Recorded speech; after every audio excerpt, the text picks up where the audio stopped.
All right. Good evening and good night, and welcome to the It's Your Perspective Talk Show. It is Thursday, August 4th, 2016. It's about 8:11 p.m. My name is David, a.k.a. Christian, alongside... Bring your soup. Yeah, Soup, we back? Yes, I. Yeah, I just want to say real quick again, this is the It's Your Perspective Talk Show every Tuesday, Wednesday, Thursday, 8 p.m. until. We do have a telephone number, 340-201-9005. You can also text us on that number as well. But most importantly, you have to go to our website, streaming live from the VI.com. Go to that website, click on the tab at the top that says Watch Us Live. You'll be able to see the show live tonight. We do have a special guest in the studio as well. Too shy to call or text, hit us up with an email, streaming live from the VI@yahoo.com. That's how you do that. We're in a high-tech, low-tech studio, coming to you from an undisclosed location here in St. Croix, Virgin Islands. No radio or TV, internet only. Get your iPhone, your Android, your iOS, your iPad, your tablet, your Mac, Windows, Linux, PC. Open up your browser, type in streaming live from the VI.com, and you'll be able to see the show tonight. We got 2 Facebook pages. Check out all our shows. Soup, we're up to over 350 now for sure. Yes, I. Growing every day. Growing every day for sure, man. Check out our channel. It's Your Perspective Talk Show. Check out all our past shows. Want to give a quick shout out to CHS Class of 1982. Big ups to the whole crew there. Hit us up, let us know how you're doing. But most importantly, to all our past guests, thanks for being on our show. Hit us up on Twitter as well, VI Perspective. Tweet with us there. We're moving straight forward and up. Show's mission is just to inform, entertain, and empower everyone. I want to give a quick shout out to our sponsors, Maggie's Party Decor, Supersonic Computer Services, and Add a Touch Boutique here. Sunny Isle Shopping Center here in St. Croix, Virgin Islands. Big up to Joanna and our whole crew there. Actually, that's just a one-man job there, right? Yes, sir. That's a one-woman outfit. One-woman's crew. That's the one-woman crew there. Big ups to her. Yes, sir. Soup, you ready? Yes, I. Bless that mic, man. Greetings to one and all. Hope everyone had a blessed day and even a greater night. I'm reading tonight from the 100 Amazing Facts About the Negro with Complete Proof by J.A. Rogers, author from Superman to Man, Sex and Race, the world's greatest men of color, nature knows no color line, etc. Religion. The oldest and most noted statue in the world bears the face of a Negro. It is the Sphinx of Giza in Egypt, which was worshipped by Horus, the sun god, or light and life. It was erected about 5000 BC. The devil, which is now depicted as black, was once portrayed as white. When the black man dominated the planet, he painted the forces of evil white. When the whites came into power, they shifted the colors. But as late as 1500, the Ethiopians still depicted their gods and heroes black, and the devils and the villains white. Father Fernandez, a Catholic missionary who worked amongst them at this time, says they paint Christ, the Blessed Virgin, and other saints in black form, and the devils and the wicked men white. Thus, Christus and his apostles were black, and Judas white. Annas, Caiaphas, Pilate, Herod, and the Jews are white, like Michael as black and the devil white. Nearly all the ancient gods of Old and New World were black and had woolly hair. Buckley says, from the woolly texture of the hair, I am included to assign to the Buddha of India, the Fuhu of China, the XR of Japan, of the Japanese, and the Quetzalcoatl of the Mexicans, the same, and indeed the Africans, or rather a Nubian origin. In the Bible, the Almighty, or the Ancient of Days, is described as having hair like the pure wool. The earliest statues of the Virgin Mary and Christus in Europe, as far north as Russia, were black and negroid. Rastafari lives. Yes, I. Yeah, thanks for that, Soup. Yes, Soup blessing us from April of 2014 with the word, positive vibrations, you know. But as promised, we do have a guest in the studio tonight. Author Gary James is back. There he is right there. That's right. Wave to the crowd, all your viewers. I like that special guest. Yes, I. Double up. So, Brother Gary, how you doing, man? Doing excellent, man. You know, you guys continue to inspire me. In fact, I put a little infomercial together. Oh, you did? Okay. Because of how you guys have impressed me with your accomplishment of the radio station. Yes, that's full, which is full a speed ahead. 24/7 scenario. And so we're pleased to be inspired by you guys. But good evening and welcome to Conversations with Gary James, produced by It's Your Perspective Talk Show, streaming live and direct from an undisclosed location on the big island of St. Croix. We're going to continue our conversation tonight around the status of Virgin Islanders and the issue of self-determination of the territory, and continue our brief exposition of so-called secret societies and the Catholic and Protestant dynamic that contributes to the current status quo. But continuing from our previous conversation, wherein the Laws of Nations, Knights of Malta, and the Bilderberg Group were explored, tonight we'll reference the Council on Foreign Relations, popularly known by the acronym CFR, and the Trilateral Commission, TC. Since the advent of Roman Catholicism, European Christian monarchs have ruled the New World in particular, and more recently, following the Protestant Reformation. Secular institutions and organizations join the echelon of heretofore rulership by the church, which occurred in about the 17th century with the Puritans. Currently, the religious and secular authorities that manage the geopolitical, economic, and strategic status quo in the United States and the Western world remain the primary subject or rulers of the Western world. But we're going to segue into that conversation because I want to begin with brief comments and observations of the unprecedented presidential election.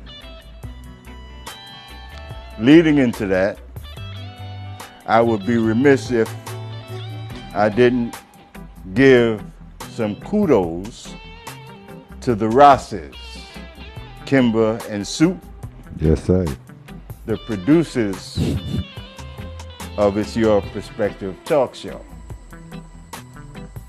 I joined the growing chorus of people giving you guys praises for your dynamic and cutting-edge accomplishments as entrepreneurs, pioneering an internet video streaming company. This is a great accomplishment, and you guys have really put me on a learning curve to technology, which I thoroughly appreciate. Yes, sir. But I remain inspired by your growth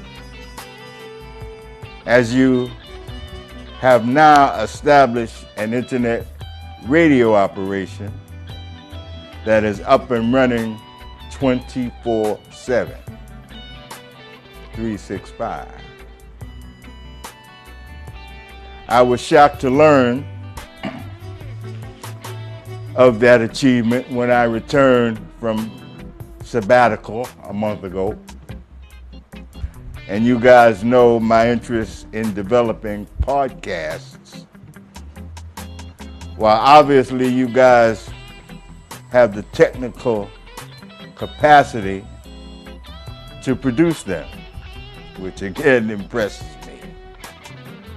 Therefore, I'm focused on creating content because you guys got the technical piece covered.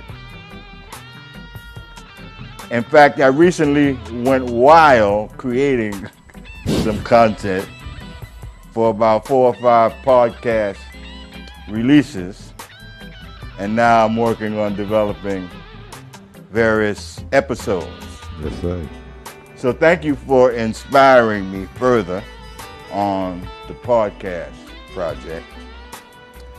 And I noticed, though, that Brother Kimber has checked out a few of the podcasts. I noticed that from the Facebook account. Yes. So perhaps you'll give me some feedback after I deal with this material for tonight's conversation. In all honesty, though, I thank you for introducing me to video streaming and podcasting. You're keeping me on the learning curve, so thank you again. I've not mentioned the presidential election beyond making overview comments regarding the elective process in general and the political parties in particular. And in so doing, I've been reluctant to engage in the popular partisan political juxtapositions. My experiential perspective regarding both Democratic and Republican parties and the current presidential election has pushed my off button.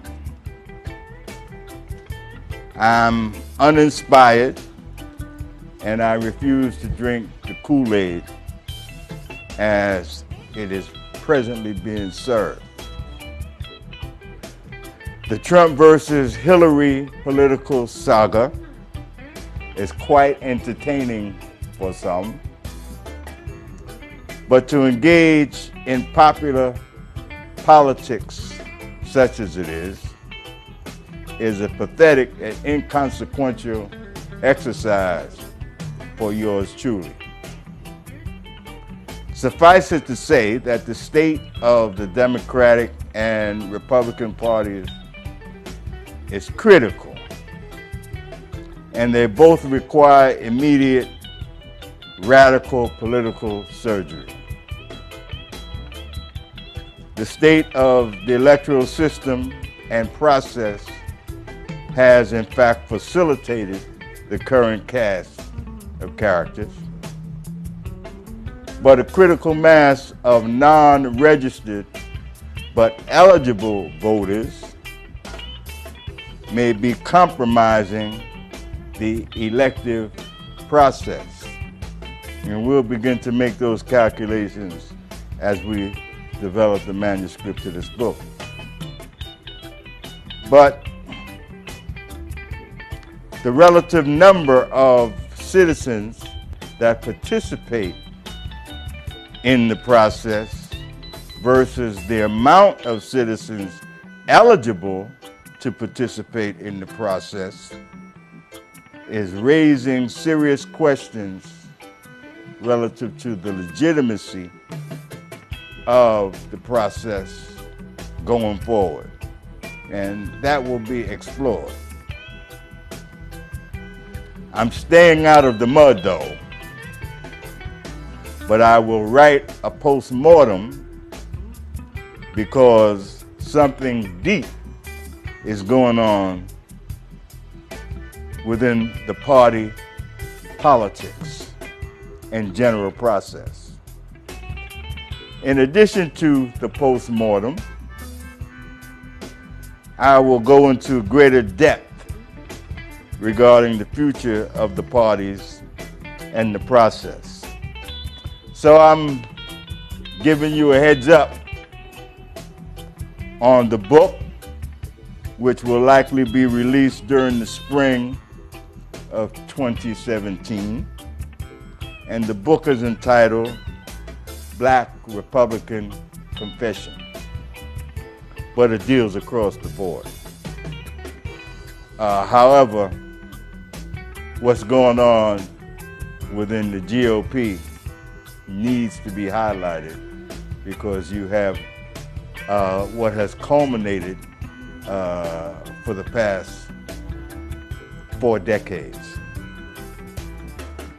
So that's the heads up, but you could also get a preview of the book, the prologue, the introduction, and the preface of the manuscript is available at www.blackpolitics2.com.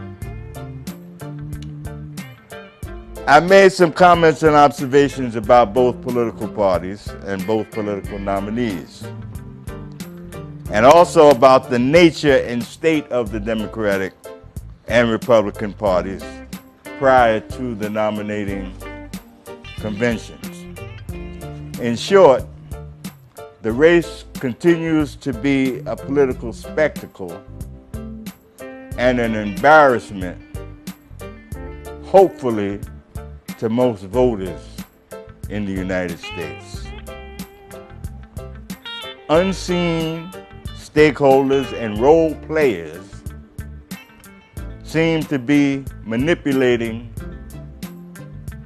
the political parties and the elective process. This remote political manipulation occurs beyond the reach and awareness of the general public. But the general public is getting increasingly more informed, knowledgeable, and sophisticated. The usual political antics by political party operatives and various elites seem to be exposing themselves. Domestic politics that has accommodated various corrupting elements in the party process are being exposed slowly but surely. On one hand, the international and geopolitical machinations remain in place. They've remained in place over centuries by way of invisible role players, and in some cases, they include dark forces. When we examine the world, its regions, and various nation states, it's hard to imagine how things may have been or how they may have looked centuries before our current time. We have to resort to history books, etc., in order to get an understanding, appreciation, and picture of what existed before. As inhabitants of the New World in general, and the Virgin Islands in particular, we have come to know that these lands were discovered and settled by way of a colorful and barbaric history. Apart from the various renditions of popular world history in respective regions, there is also historical information that is not among the popular historical narrative. So So I'm going to segue into tonight's conversation by way of that statement, by making the point also that there are invisible, or perhaps more correctly, not so public information that we'll talk about. Be that as it may, there are structured concepts and forces that constitute and maintain the status quo of our world today, such as it is. We make an oblique reference to the role that religion has played, Catholics and Protestants in particular, in the founding and perpetuation of the New World concept and enterprise. And we observe, subsequent to the religious dynamic, secular government and private interests that are current hegemonic rulers of the New World. Hence, there are religious and secular moving parts that animate our 20th or 21st century world as we speak. We've previously briefly mentioned Catholic Protestant component, the Knights of Malta, and the Bilderberg group. And we're going to follow up tonight with the Council on Foreign Relations, CFR, and the Trilateral Commission. The Council on Foreign Relations is regarded by some people as a think tank. But CFR describes itself as being, quote, dedicated to increasing America's understanding of the world. They contribute ideas to the U.S. foreign policy. The Council accomplishes this mainly by promoting constructive, closed debates and discussions, and clarifying world issues and publishing Foreign Affairs magazine. Although that statement seems innocuous enough, many think that CFR is perhaps the most powerful private organization to influence American foreign policy. Moreover, there is considerable belief that CFR is engaged in seeking a quote-unquote new world order. The Anglo-American Establishment, written by Dr. Carroll Quigley, mentor to President Clinton at Georgetown, claims that the gold and diamond magnate Cecil Rhodes formed the secret society called, quote, Society of the Elect in 1891, to which, in Rhodes's words, absorb the wealth and take the government of the world, end of quote. Rhodes's covert association consisted of an circle of initiates, quotes, along with a larger collection of helpers who form, quote, roundtable groups.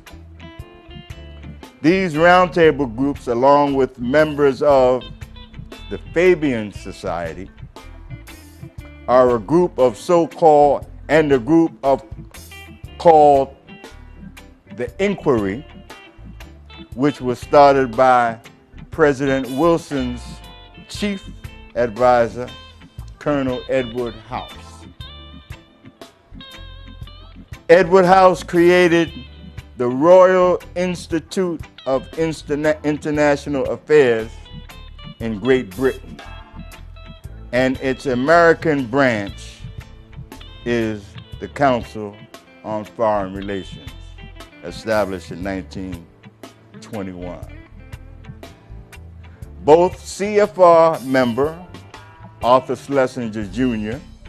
in a book entitled 1,000 Days, and Professor Quigley in Tragedy and Hope have referred to CFR as a front for the power elite.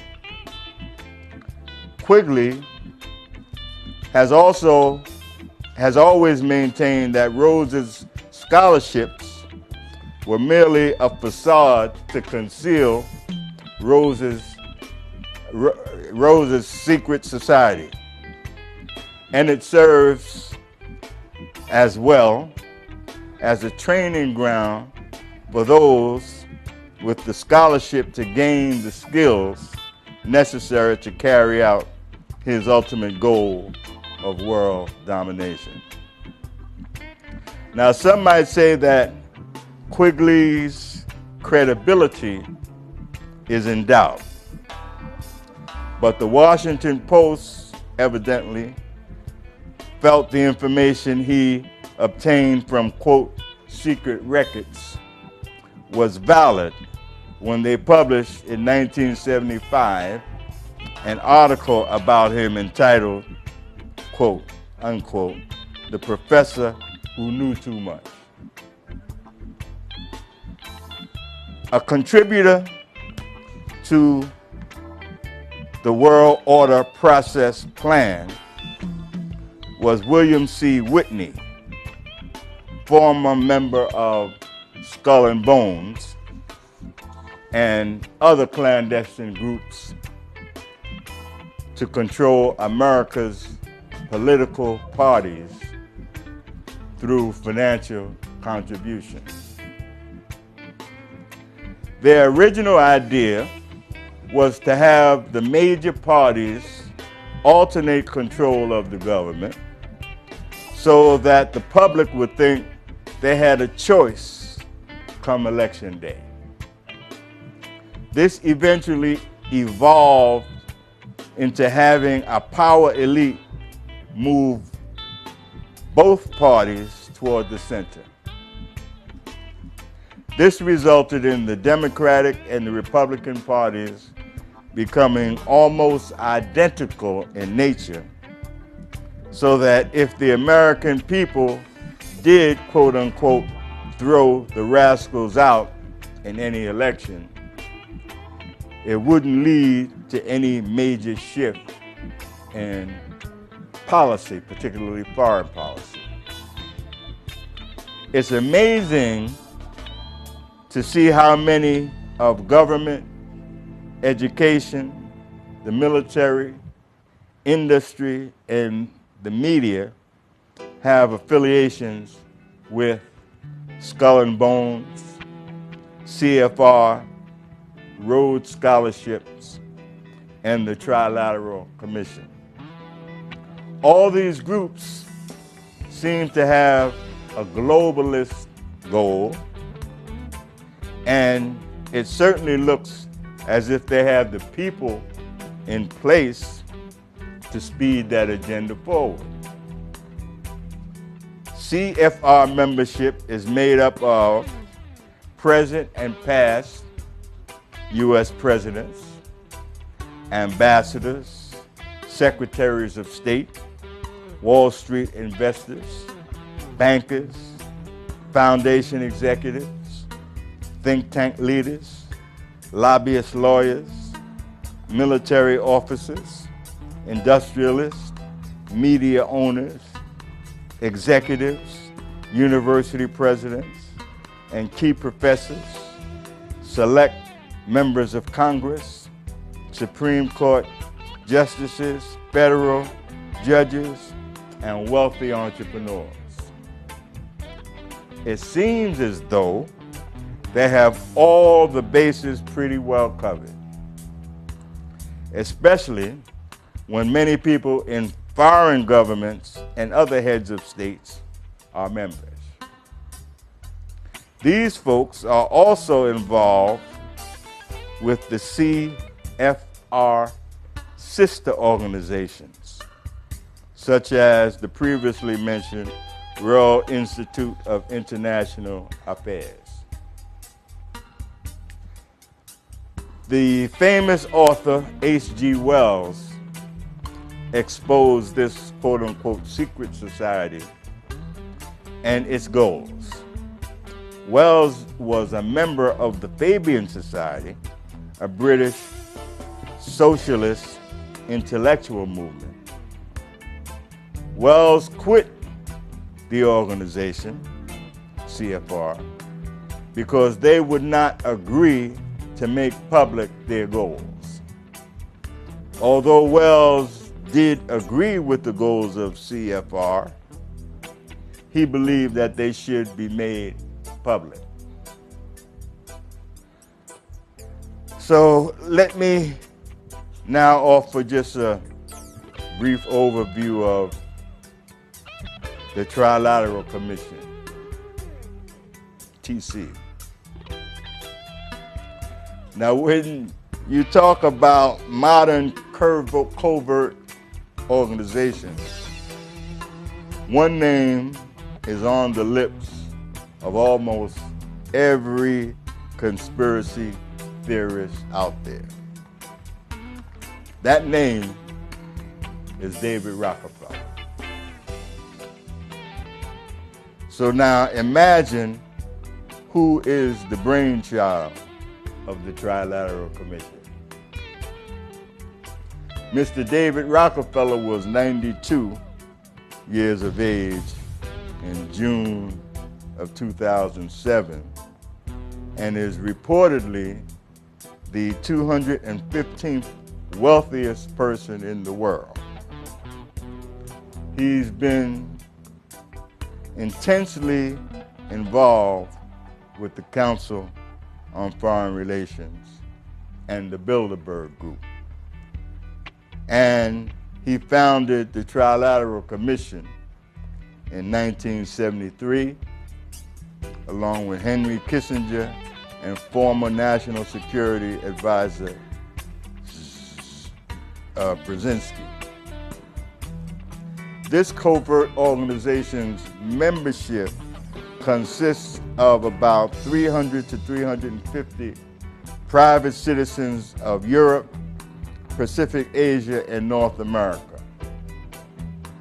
The purported aim of TC is to form closer cooperation between the three areas of the world. Bill Clinton, George H.W. Bush, Jimmy Carter, Dick Cheney, Senator Dianne Feinstein are either current or past members of the TC, and almost all of them belong to CFR. There are too many notable individuals to list, but suffice to say that there is a great deal of power and influence in the membership of TC. To illustrate this, we only need to look at the election of Jimmy Carter as President of the United States. About 7 months before the 1976 Democratic National Convention, a Gallup poll found that less than 4% of Democrats supported Jimmy Carter for president. The TC took him under their wing. They mobilized the power and money of Wall Street bankers, the academic community, and the media controllers who were members of CFR and the TC to try to get the governor of Georgia nominated. Almost overnight, and certainly out of the blue, Carter was indeed nominated and later became President of the United States. This is an example, a clear example, that proves how strong this power group is. To that end, former Senator and presidential candidate Barry Goldwater once said, "The TC is intended to be the vehicle for multinational consolidation of the commercial and banking interests by seizing control of the political government of the United States." For years, I personally have been fascinated by these essentially invisible groups of individuals that I've been fortunate enough to be associated with people who study these undertakings. So the information has been available for me for years. Some refer to them as the shadow government, while others call them the permanent government, because they remain in place although successive government administrations go and come. I will give equal time in future conversations to Skull and Bones, the Illuminati, and the Knights Templar, because they're all a part of the same invisible group who pull strings and who are consequential to how things are set up and how they continue. And it's important these days, as things seem to be unwinding, it's important to get as full a perspective as possible on matters as they are unfolding, because the conventional narratives and the conventional wisdom that we're being propounded with doesn't make sense anymore. So it's important to have a broader and fuller appreciation for the procession of history in a comparative way beyond what we are used to in terms of the standard Greco-Roman historical narratives and the exploits of Columbus, you know, who wanted to prove the world was round. So there are issues that are important for us to talk about these days as things reveal themselves and unfold, so we can be as well informed as possible and begin to modulate how we do things and carry things forward to achieve our objectives. So we look forward to participating in these conversations, and we intend to bring them up. And thank you for the Rosses, Kimber and Soup, who provided us with a platform to facilitate this process.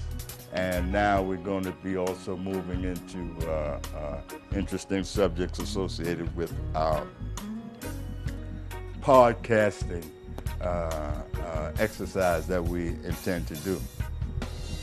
So although I enjoyed a fascination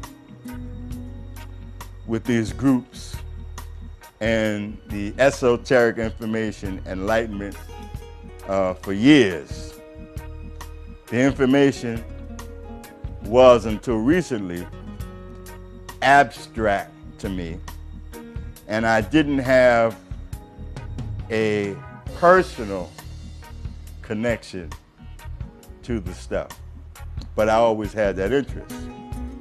But ever since I relocated to St. Croix and began researching my family ancestry, I was acquainted with the issue of Virgin Islands status and the question of self-determination for the territory. And because of my roots,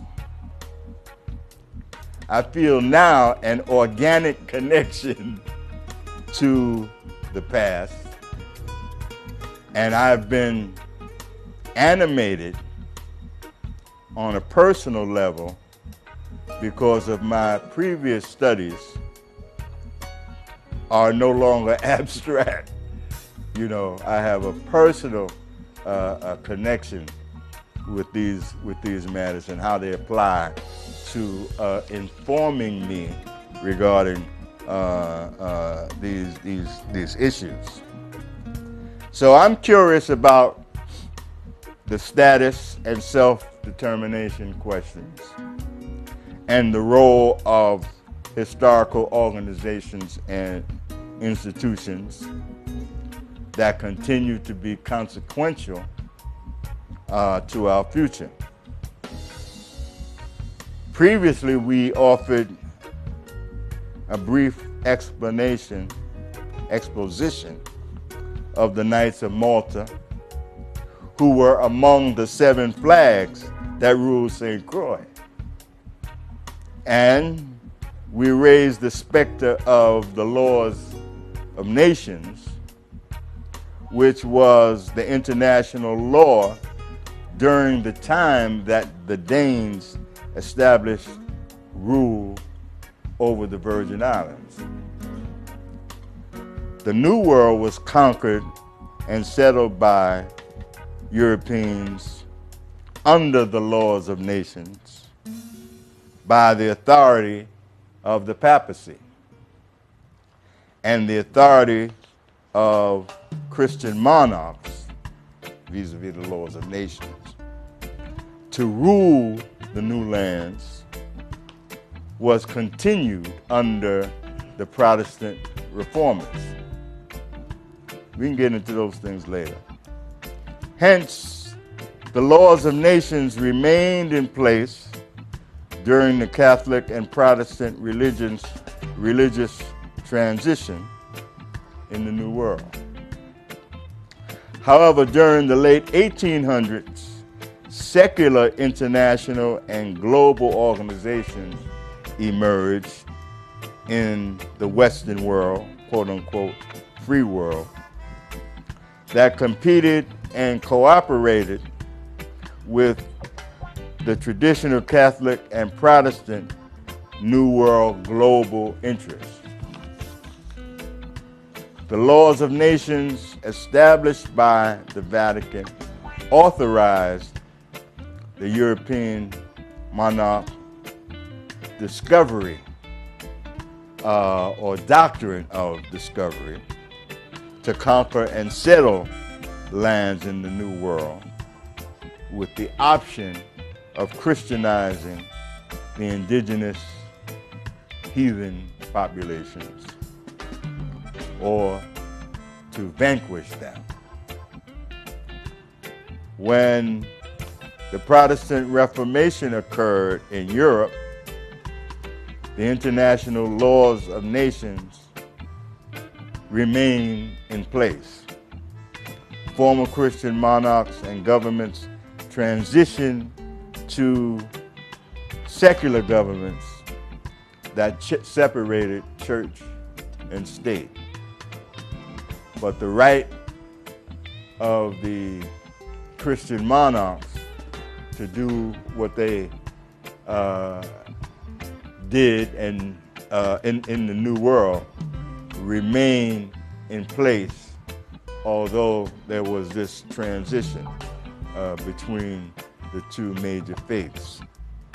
But so now the United States government became the quintessential example of separation between church and state by way of the Republican constitutional representative form of government, which is what we have in the U.S. as compared to Western Europe, which has a Westminster system.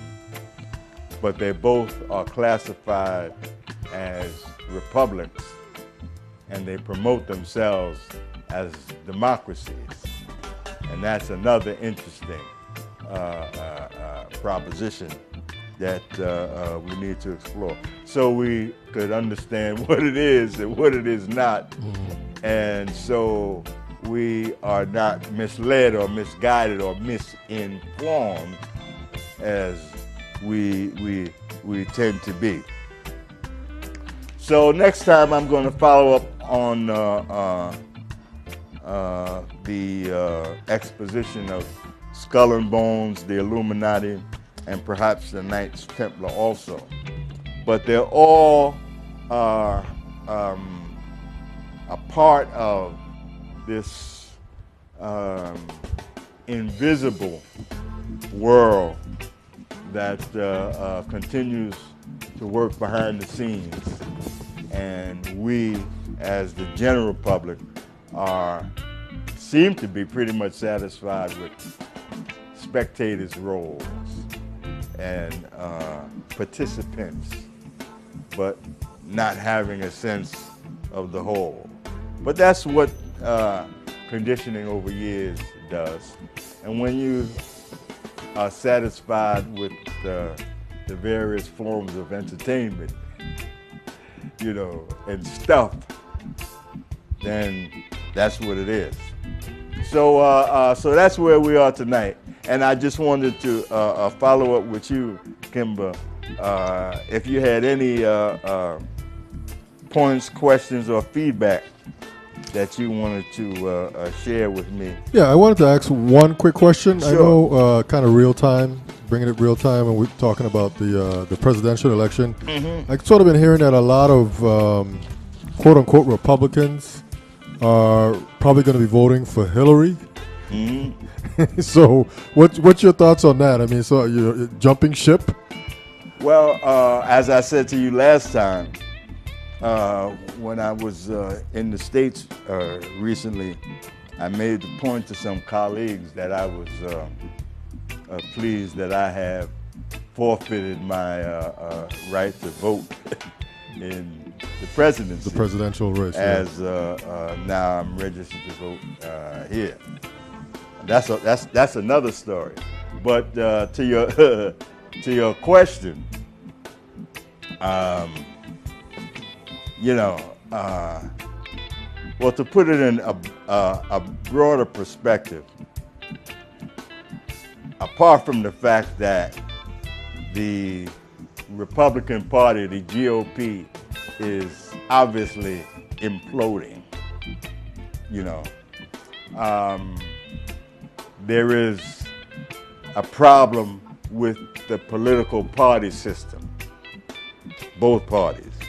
But the GOP is perhaps more dramatic because of the past 40 years, wherein the conservative interlopers to the Republican Party tried and to a large extent have been successful in rebranding the party as social conservative, when before the civil rights era, they were the progressives. They were the diverse party, because in the 19th century, blacks were primarily involved with the Republican Party because they were the radicals and the Republican Party spearheaded the abolitionist movement. And so what has happened, though, which many people don't fully realize the nuances, civil rights didn't, it's a romantic story that civil rights benefited blacks to a large extent. What civil rights did, for the most part, was benefit the white liberals and progressives in the Democratic Party, who were able to, with the help of blacks and other minorities and youth and so forth, they were able to take control of the Democratic Party from the conservative South. And so the civil rights benefits went to those liberals who took control of the party, the Democratic Party, and they still have control. Well, they don't have control of it as they did, only because, as some of the information says, the Democratic Party moved toward the center, and it moved toward the center during Bill Clinton's administration to Barack Obama's. And those who beat those progressives and liberals who took control of the party were sidelined.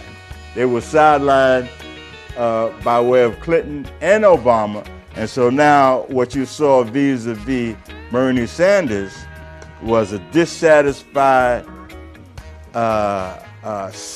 base of the Democratic Party who still have a beef, you see.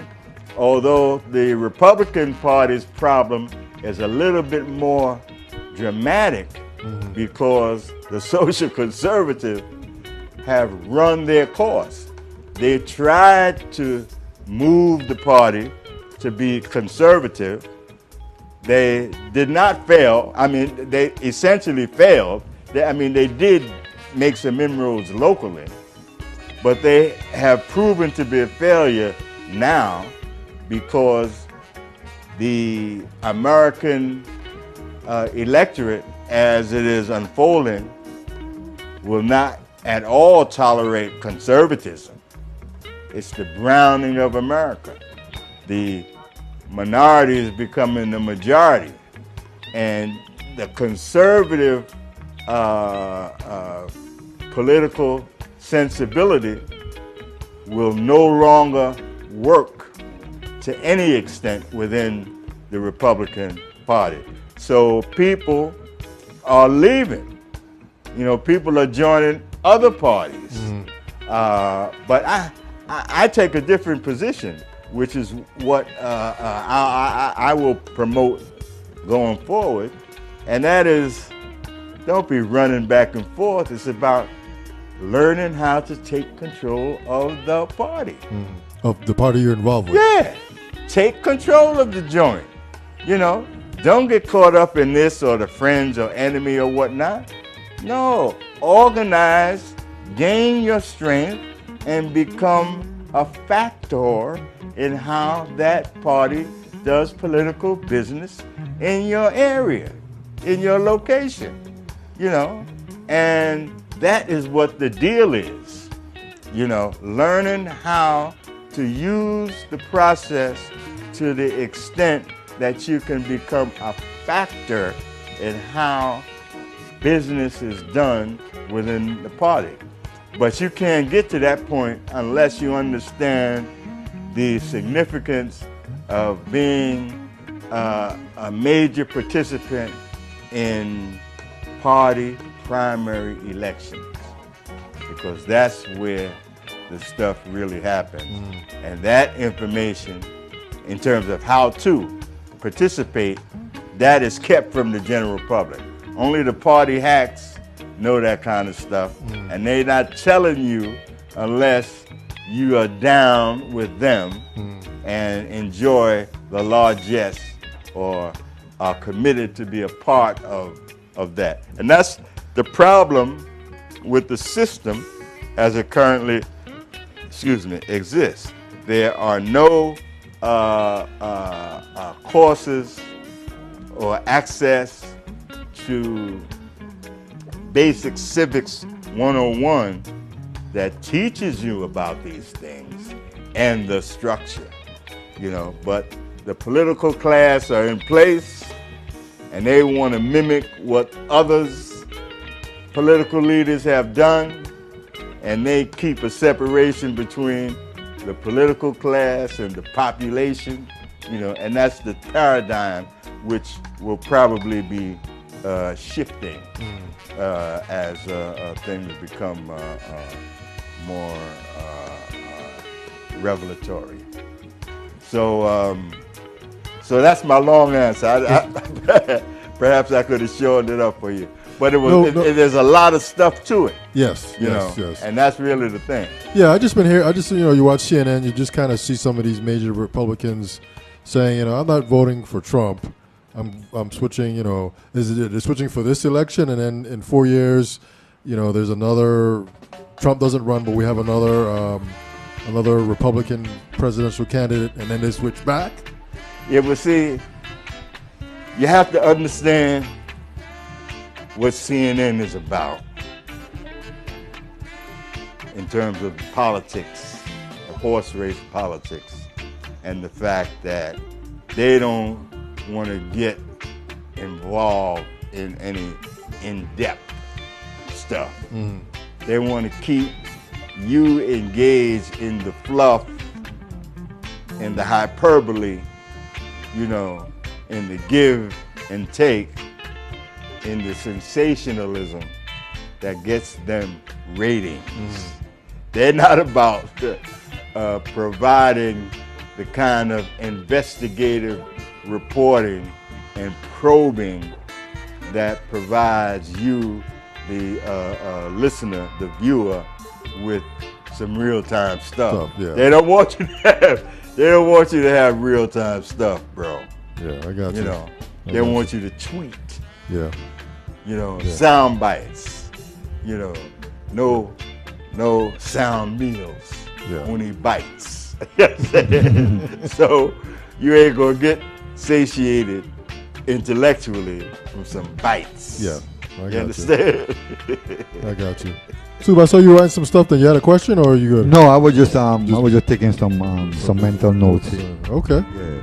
But Gary, we entering now into this election here locally in St. Croix, and we're still going through the same process that we've been doing now. Mm-hmm. There's gonna be the 32nd legislature, which is 64 years we're doing this thing here now, and it's just like the same thing over and over again. It seems like we're just recycling politicians right about now. Mm-hmm. So again, Gary, just continue to do what you're doing. We love your work. We enjoy your conversation. But I know soon from now we're gonna be getting into the local politics here. Yeah, soon. Yeah, and that's gonna be our big pet peeve. Because this year, man, I think the people really need to be serious.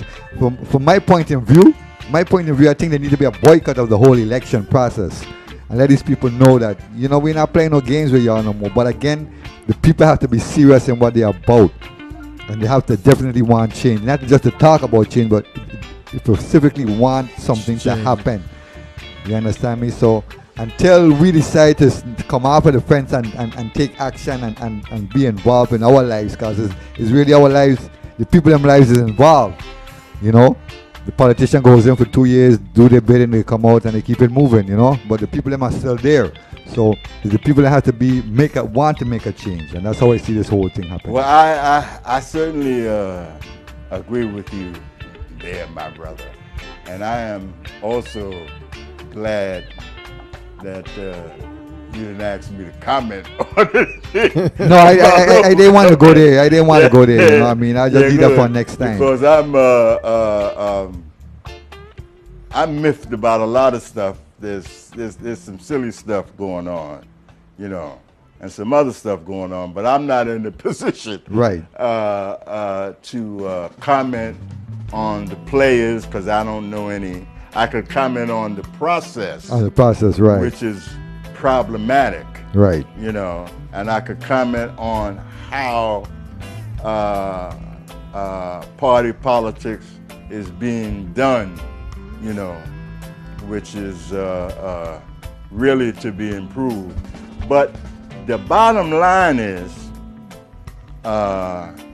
regardless to everything else, which really seriously needs to be improved, but the bottom line is the people have the capacity, the potential, you see, and the capacity could be developed. But the basic problem is how we continue to view how politics is done. And generally speaking, the people believe that you come out and vote for leaders and they go back and expect them to do what they want, what the people want. But that will never happen, you see. And people have to realize that the political process is like your radio, brother, 24/7. So it's not just about the election. There's some stuff that you have to do about organizing your neighborhood. Everybody in your neighborhood That's right. should be registered to vote in a party. And that neighborhood should be able to integrate with each other, notwithstanding the party. Right. You see? There shouldn't be a neighborhood juxtaposition between this and that, Right. this friend, this enemy, they did this, they said that. All of that, that's not the deal. Right. You see? That's not and good that politics. keeps that's it. You see? That keeps us engaged in trivia and stuff that is really inconsequential. So, And so it's more than what we think it is, particularly as it relates to the partisan juxtaposition. We have to look at politics as a whole and understand that politics and power is based upon leverage. You have to leverage one against the other. It's not about, we too inclined to believe it's about personal influence, you see, and it don't work like that. But we could cover those, we could cover some things because, you know, I'm interested in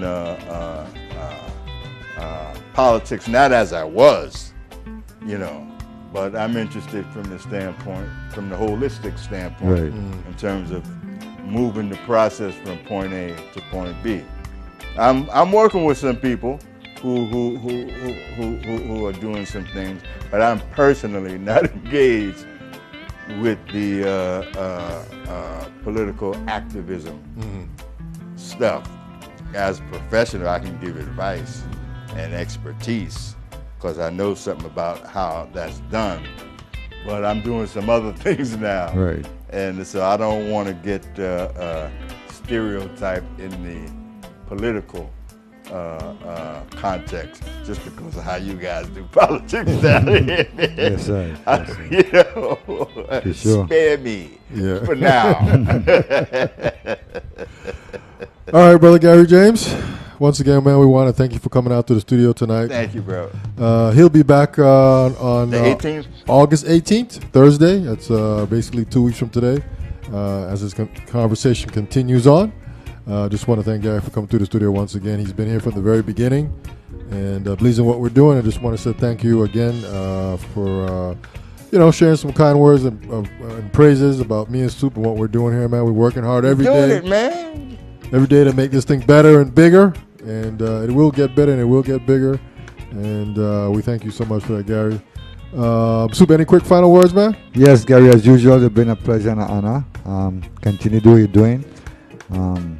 Wish you much success in your endeavors. Rastafari lives, one perfect love. Yeah, we like to say one perfect love is our praise and his blessings. When you put it all together, you get one perfect love. Real quick, I just want to say that this is the It's Your Perspective talk show every Tuesday, Wednesday, Thursday. We do have a telephone number, 340-201-9005. But most importantly, our website is streaming live from the VI.com. Check it out. We got all kind of fun stuff on there. But most importantly, too, as Gary was mentioning throughout the show tonight, we do have our radio station in full effect. And it's basically 24-hour a day music, 11 a.m. to 1 p.m. every day, 7 days a week. We do feature nothing but local Virgin Islands music. Pressure and Midnight and Tia and Courtney Hicks and everybody else. We got a whole bunch of stuff automated there. So check it out. Spread the word. We're out. Have a good weekend. Stay safe. I think we're supposed to have some kind of moderate to heavy rain this weekend. So have your umbrella handy. And we'll be back here next week, Tuesday, with more shows and more fun stuff. We're out. Peace. Peace.